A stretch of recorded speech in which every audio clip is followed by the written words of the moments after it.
Graça e paz, irmãos. Irmão Ricardo Castelo, trazendo aos irmãos aqui da Escola Bíblica Dominical na Igreja Batista de Areia Branca, uma breve meditação da Palavra do Senhor. Convido os irmãos a abrir as vossas Bíblias em Efésios, capítulo 6, versículo 12, que fala o seguinte: porque não temos que lutar contra a carne e sangue, mas sim contra os principados, contra as potestades, contra os príncipes das trevas deste século, contra as hostes espirituais da maldade nos lugares espirituais. O que nós queremos aqui, irmãos, lembrar, trazer à memória, a consciência, é de que estamos no meio de uma batalha espiritual.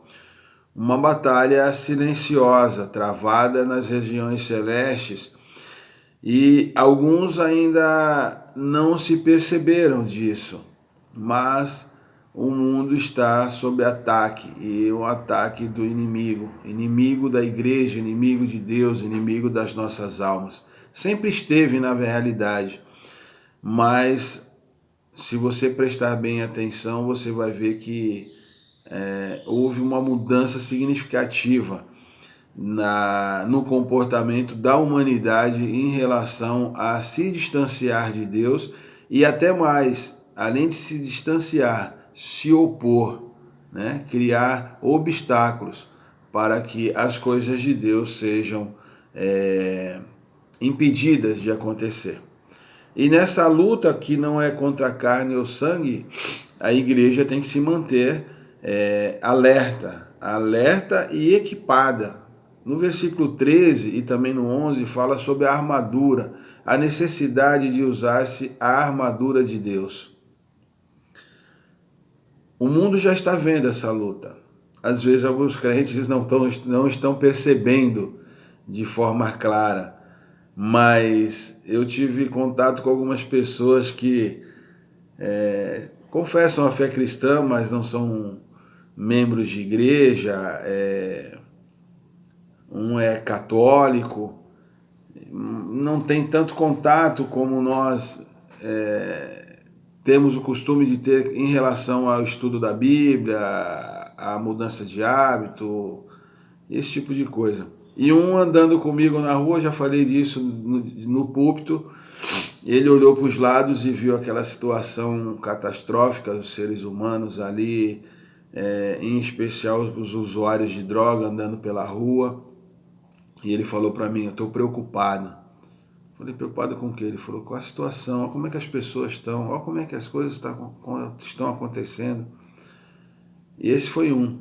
E um outro, eu me surpreendi essa semana ouvindo um jornalista que ele é jornalista, escritor, comentarista da área política e econômica, e ele falando sobre uma parte das pessoas que militam por algumas causas que são contra a vontade das coisas de Deus, a gente nota isso. Ele fala assim que as pessoas estão, realmente parece que estão endemoniadas, a palavra que ele usou. Aí ele falou: eu creio realmente que há uma guerra espiritual. Olha, uma pessoa que nunca falou de Deus, eu acompanho já há algum tempo, vejo seus comentários e nunca vi essa postura, mas eu vi que ele falou que realmente há uma guerra espiritual, e ele falou que ele reconheceu que essas pessoas, uma grande parte, estaria endemoniada. Então, irmãos, nós temos que acordar para essa guerra espiritual e fazer uso das armas que o Senhor nos deixou. E, acima de tudo, é estar atento, porque um soldado que não está vigiando, ele está sujeito a ser atingido mortalmente. E quando um soldado cai, ele não cai apenas o corpo dele, ele deixa de proteger a sua equipe, o seu batalhão, a sua companhia, o seu grupo, né? Então, quando você, crente em Jesus Cristo, você cai, você não cai sozinho. Você tem ao seu lado seu filho, sua esposa, sua família, seus irmãos em Cristo, seus colegas que estão ao redor.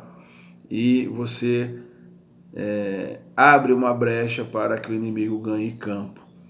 E não foi para isso que nós fomos chamados, né? Nós temos que atentar.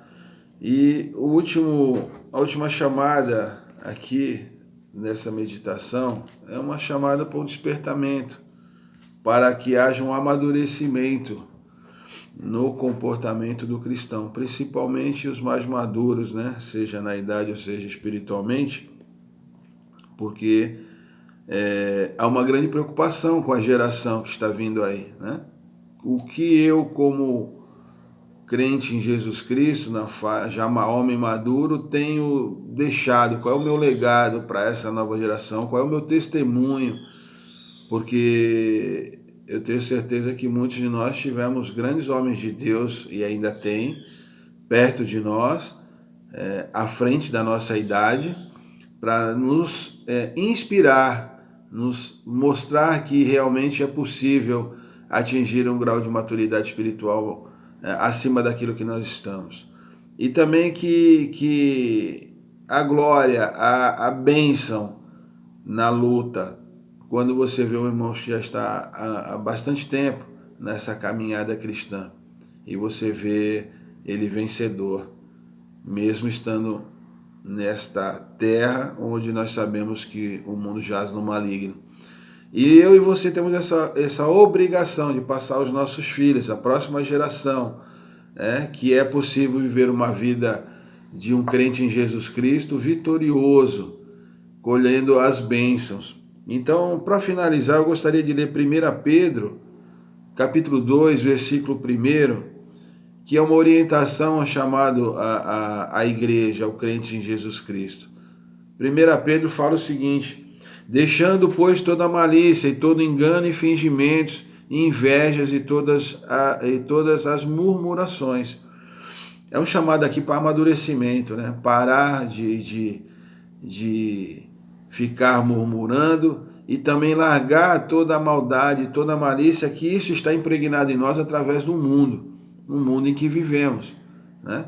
Há dificuldade gigantesca de se manter crente em Jesus Cristo, sendo uma pessoa sem fingimento, que fala aqui no versículo, e inveja, deixando de lado essas coisas, se afastando disso. É doído, porque você acaba se isolando de pessoas que você até gosta, mas porque você tem um comportamento diferente, sem malícia, sem maldade. E é isso que a palavra de Deus nos exorta. Tá bom, meus irmãos? Que nós possamos fazer uso da armadura de Deus, né? A couraça da justiça, o escudo da fé, capacete da salvação, e que nós possamos estar preparados para o dia mau, porque a palavra de Deus fala que ele virá, né? Se já não estamos vivendo. Deus abençoe, meus irmãos.